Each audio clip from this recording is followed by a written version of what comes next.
আপনি কি জানেন একদিন একটা বাসের মধ্যে দুইজন লোক গল্প করছিল। প্রথম ব্যক্তিটি বলল, আপনি কোথায় থাকেন? দ্বিতীয় ব্যক্তি উত্তরে বলল, আমি তো ঢাকায় থাকি। তখন প্রথম ব্যক্তি বলল, আরে আমিও তো ঢাকায় থাকি। দ্বিতীয় ব্যক্তি বলল, আপনি ঢাকার কোথায় থাকেন? প্রথম ব্যক্তিটি বলল, আমি মোহাম্মদপুরে থাকি। দ্বিতীয় ব্যক্তিটি বলল, আরে আমিও তো মোহাম্মদপুরে থাকি।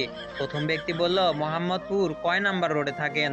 দ্বিতীয় ব্যক্তি বলল, মোহাম্মদপুর 3 নম্বর রোডে থাকি। প্রথম ব্যক্তি বলল, আরে আমিও তো 3 নম্বর রোডে থাকি। দ্বিতীয় ব্যক্তি বলল, 3 নম্বর রোডের কয় নম্বর বিল্ডিং এ থাকেন? প্রথম ব্যক্তিটি বলল, 3 নম্বর রোডের 12 নম্বর বিল্ডিং এ থাকি। দ্বিতীয় ব্যক্তি বলল, আরে আমিও তো 12 নম্বর বিল্ডিং এ থাকি। প্রথম ব্যক্তি বলল, 12 নম্বর বিল্ডিং এর কয় তলায় থাকেন? দ্বিতীয় ব্যক্তি বলল, 5 তলায় থাকি। প্রথম ব্যক্তি বলল, আরে আমিও তো 5 তলায় থাকি।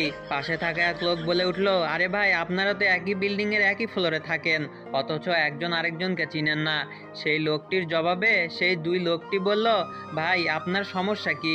জ্যামের মধ্যে সময় কাটানোর জন্য আমরা বাপ ছেলে একটু আলাপ করছি আর কি। পাগল ছাড়া দুনিয়া